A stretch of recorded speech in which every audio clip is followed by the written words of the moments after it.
Hello students, आज हम family Fabaceae के सब फैमिली ससिलपिनॉइडी के बारे में पढ़ेंगे। फैबेसी फैमिली, जिसको कि लेग्यूमिनेसी भी कहते थे पहले, उसमें 3 सब फैमिलीज़ होती हैं।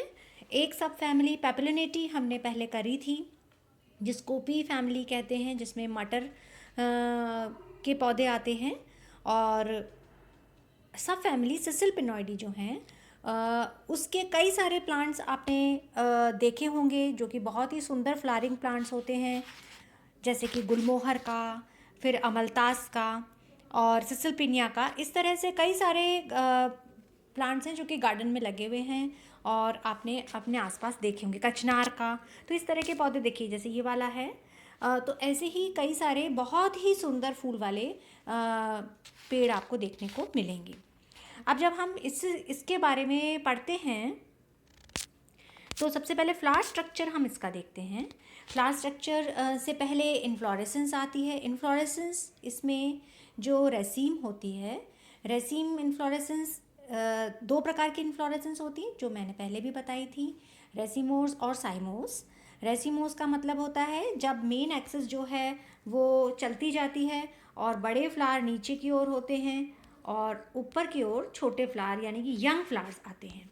और जो मेन एक्सिस है वो अगर अनलिमिटेड ग्रोथ करती रहती है, तो उसको हम रेसीम कहते हैं या रेसीमोस कहते हैं। तो इस तरह की इन्फ्लोरेसेंस आपको देखने को मिलेगी। अब आप अपने आसपास उगने वाले जो प्लांट्स हैं, ट्रीज़ हैं, जैसे अमलतास के फूल जब आते हैं, तब आप उनको देखिए, वो नीचे की ओर लटके हुए अंगूर के गुच्छे की तरह लटके हुए होते हैं और उसी में इसी तरह का पुष्पक्रम आपको देखने को मिलता है। अगला आता है इसका फ्लावर। जब आप इसके फ्लावर को पढ़ते हैं तो ये कंप्लीट होता है, यानी कि पूर्ण फ्लावर है। सभी तरह के इसमें चारों वर्ल्ड्स प्रेजेंट होते हैं। फिर पेडिसलेट है, यहाँ पे नीचे आपको इसके पेडिसल दिख रही है, यानी कि वृंत है, स्टॉक्ड है फ्लावर। फिर आता है ब्रैक्टिएट। ब्रैक्ट्स उपस्थित होते हैं, जो कि ब्रैक्ट आपको मैंने पहले सभी वीडियोस में बताया है। ब्रैक्ट्स क्या होते हैं? जब हम जो वृंत है जिस पर कि फ्लावर लगा हुआ है, उसकी जो एक्सिल में जो लीफ होती है जिस पर कि वो पुष्प लगा हुआ है, उसको हम उसका ब्रैक्ट कहते हैं। तो ये ब्रैक्टिएट होता है और जाइगोमॉर्फिक है, एक व्यास सम्मित। एक व्यास सम्मित का मतलब होता है कि जो पुष्प है वो इर्रेगुलर होगा, यानी कि उसकी जो कैलेक्स और करोला है वो सभी समान नहीं होंगी, उनमें साइज़ में कुछ अंतर होता है, तब वो जाइगोमॉर्फिक फ्लावर बन जाता है। बाइसेक्सुअल है, यानी कि दोनों ही लिंग इसमें उपस्थित हैं, एंड्रोशियम और गायनोशियम। और हाइपोगाइनस। हाइपोगाइनस का मतलब होता है जब ओवरी इसकी सुपीरियर होती है और बाकी सभी भाग जो हैं वो इन्फीरियर होते हैं, तो यहाँ पर हाइपोगाइनस कंडीशन आती है। फिर है पेंटामेरस। पेंटामेरस मतलब सभी भाग जो हैं वो 5 हैं या 5 के मल्टीपल्स हैं और रंग अलग अलग होते हैं। जब येलो कलर, कलरफुल फ्लावर्स होते हैं इसमें, तो ये बहुत ही कलरफुल फ्लावर वाला प्लांट्स के ट्रीज़ होते हैं। फिर आता है कैलेक्स। कैलेक्स यानी कि सबसे बाहरी जो वर्ल्ड है, जिसको कि बाहरी तलपुंज कहते हैं, उसमें 5 सेपल्स होते हैं और पॉलीपेटलस है, ये सभी फ्री होते हैं। 5 सेपल्स हैं और ये सभी फ्री हैं, तो आप 5 ही लिखेंगे, ब्रैकेट नहीं लगाएंगे, यानी कि पॉलीपेटलस कंडीशन है, सॉरी पॉलीसेपलस कंडीशन है।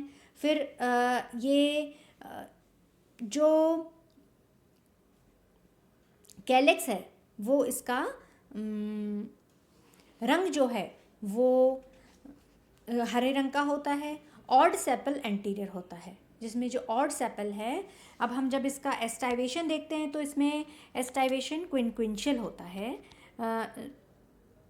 क्विंक्विंशियल का मतलब होता है जब हम देखते हैं कि जो पेटल्स हैं उनकी जो मार्जिन्स हैं वो दो पेटल्स की मार्जिन्स तो घिरी हुई हैं पास वालों से, यानी कि अंदर की ओर हैं, और 2 पूरी तरह से बाहर की ओर हैं और एक ट्विस्टेड है।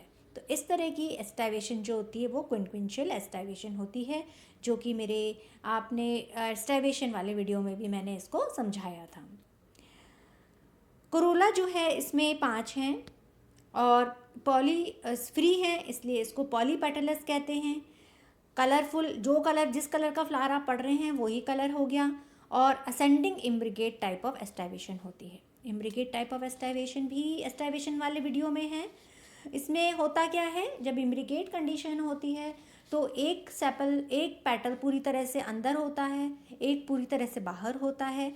और एस्टाइवेशंस में असेंडिंग इम्ब्रिगेट एस्टाइवेशन क्या होती है, जब जो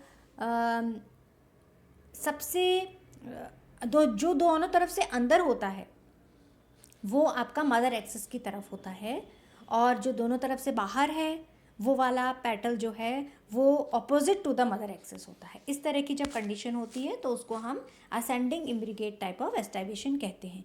इसके पहले वाला जो हमने सब फैमिली पढ़ी थी, पेपिलिनेसी फैमिली पढ़ी थी, यानी कि पी फैमिली, उसमें हमने देखा था कि जो इम्ब्रिगेट एस्टाइवेशन है वो डिसेंडिंग इम्ब्रिगेट टाइप ऑफ एस्टाइवेशन थी, यानी कि उसमें जो मदर एक्सिस की तरफ जो पेटल था वो पूरी तरह से बाहर था, और मदर एक्सिस के ऑपोजिट जो पेटल था वो पूरी तरह से अंदर था।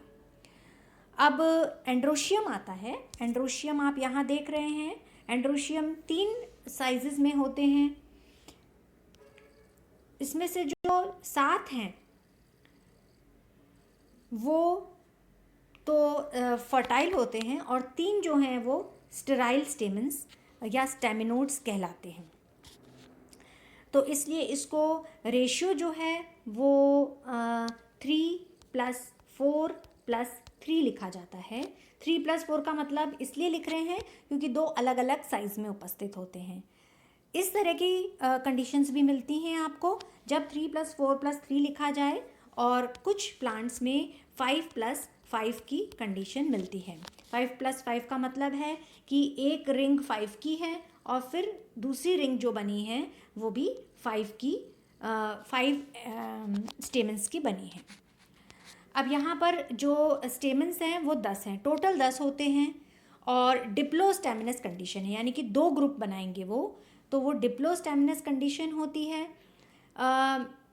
3 जो एंटीरियर स्टेमन्स होते हैं वो तो स्टेमिनोड्स बना देते हैं। जो ये स्टेराइल वाले स्टेमन्स हैं इसको स्टेमिनोड्स कहते हैं, स्टेमिनोड्स कहते हैं।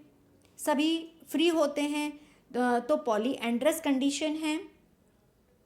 एंथर्स डाइथिकस हैं, डाइथिकस, और डाइथिकस का मतलब होता है जब 2 थीका होते हैं इसके अंदर, इसको जब हम कट करेंगे तो आपको इस तरह की ट्रांसफर सेक्शन दिखेगी जिसमें 4 पोलन सेट दिखते हैं, तो ये डाइथिकस है। फिर डॉर्सी फिक्स्ड है कि जो एंथर्स हैं उसके डॉर्सल साइड से फिलामेंट लगा हुआ है तो उसको हम डॉर्सी फिक्स्ड कहते हैं। इंट्रोर्स अंतर्मुखी, अंदर की ओर मुँह किए हुए हैं, और इस तरह से यहाँ पर स्टेमन्स होते हैं। अब गायनोशियम जो है वो मोनोकार्पलरी है, एक ही कार्पल से मिलकर बनता है। फिर ओवरी जो है इसमें वो सुपीरियर है, जैसा कि हाइपोगाइनस कंडीशन पहले बताई थी फ्लावर की, और सिकल शेप्ड है, ये हंसली के आकार की है। इस तरह से ये जो शेप है वो सिकल शेप्ड कहलाता है। यूनिलोक्यूलर, एक ही लोकाई इसमें उपस्थित होती है, और प्लेसेंटेशन इसमें मार्जिनल होता है। प्लेसेंटेशन वैसा ही है जैसा कि हमने पेपिलिनेसी फैमिली में देखा था, मटर में देखा था। देखिए इस तरह से था जिसमें ये मटर की फली थी, और यहाँ पर इसमें ये जो मार्जिन है इसके ऊपर प्लेसेंटा लगे हुए थे। ये जो प्लेसेंटा लगे हुए हैं इस पे, इसलिए इसको हम मार्जिनल प्लेसेंटेशन कहते हैं। तो वही उसी तरह की प्लेसेंटेशन आपको यहाँ पर भी देखने को मिलेगी। आगे चलते हैं। इसका ओवरी देखिए, यहाँ पे ओवरी देख रहे हैं आप, ये प्लेसेंटा है इसका यहाँ पर मार्जिन पे लगा हुआ ऊपर की ओर। फिर एक ही लोक्यूल है और एक ही ओव्यूल इसमें उपस्थित है, इसलिए मोनोकार्पलरी और यूनिलोक्यूलर ये होती है। अब फ्लोरल फॉर्मूला जब हम देखते हैं तो जो हमने विवरण अभी तक देखा उसके आधार पर फ्लोरल फॉर्मूला इसका बनेगा। सबसे पहले इसमें ब्रैक्ट प्रेजेंट है तो bracteate, capital B small R लिखते हैं, ब्रैक्टिएट। फिर फ्लावर जाइगोमॉर्फिक है तो इसलिए इसको हम इस तरह का साइन बनाते हैं। जाइगोमॉर्फिक में इस तरह से बनाते हैं और एक्टिनोमॉर्फिक में इस तरह से बनाते हैं। तो यहाँ पर आपको जाइगोमॉर्फिक साइन दिख रहा है।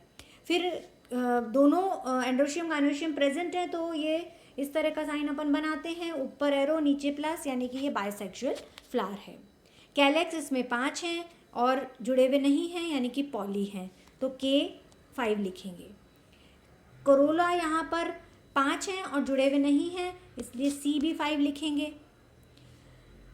एंड्रोशियम जो है वो यहाँ पर 5+5 भी लिख सकते हैं, जिस फ्लावर में 5+5 वाली कंडीशन हो, या फिर 3+4+3 और वो इस तरह की कंडीशन दिखाता है।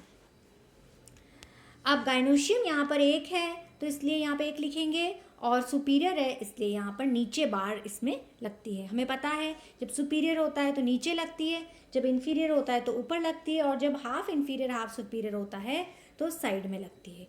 हालांकि इस वाली फैमिली में आपको half inferior half superior conditions भी मिलती हैं और सुपीरियर हाइपोगाइनस कंडीशन भी देखने को मिलती है। तो ये तो इसका फॉर्मूला हो गया। अब हम आगे चलते हैं। इसका फ्लोरल डायग्राम जो है, सबसे पहले यहाँ पर ऊपर मदर एक्सिस होगी जो इस चित्र में नहीं दिख रही है हमको। मदर एक्सिस होती है जिसके आधार पर हम फ्लावर को डिस्क्राइब करते हैं। फिर इसमें सबसे नीचे हम बनाते हैं, ये इसकी ब्रैक्ट होती है। फिर बाहर वाला वर्ल्ड जो है उसमें यहाँ पर बोल रहे हैं 5 हैं और क्विंक्विंशियल है। क्विंक्विंशियल का मतलब हुआ दो तो पूरी तरह से बाहर, तो ये और ये पूरी तरह से बाहर है। देखिए ये वाला और ये वाला पूरी तरह से अंदर है, और ये एक है जो कि ट्विस्टेड है। तो इस तरह से यहाँ पर क्विंक्विंशियल एस्टाइवेशन देखने को मिल रही है।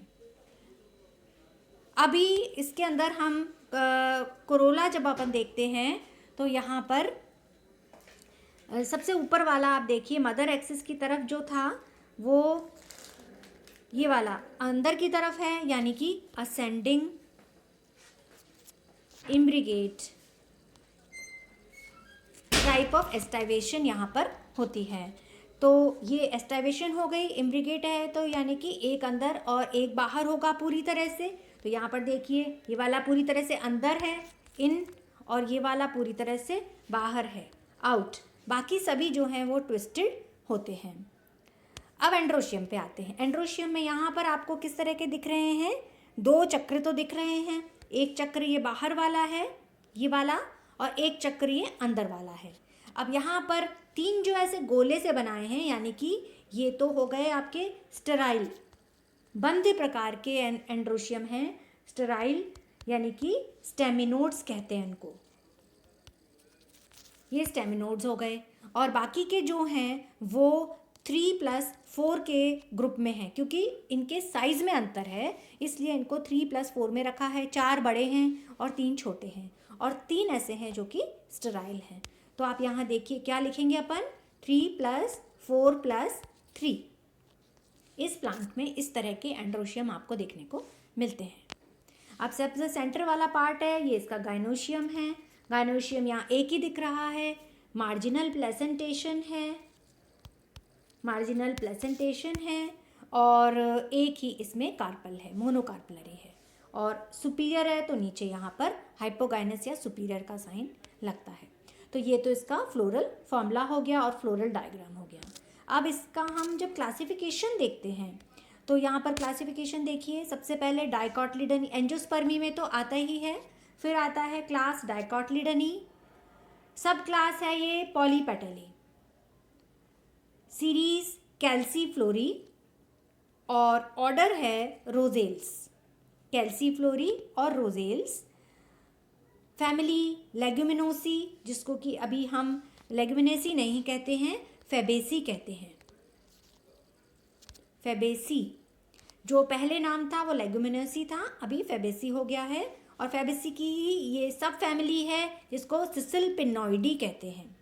3 सब फैमिली होती हैं, पेपलिनेसी, सिसिलपिनॉइडी, मिमोसॉइडी। उनमें से 2 दूसरी वाली अभी हम कर रहे हैं, सिसिलपिनॉइडी।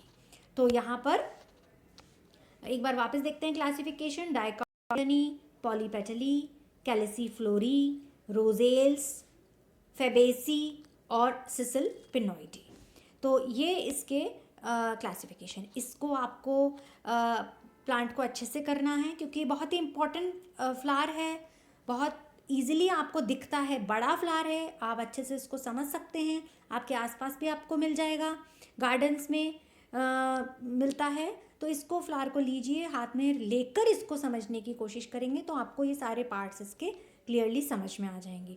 फाइल में इसको बनाना है, इसके फ्लावर को भी, और इसके बारे में लिखना है आपको। तो इसको अच्छे से आप कोशिश करिए समझने की और करने की।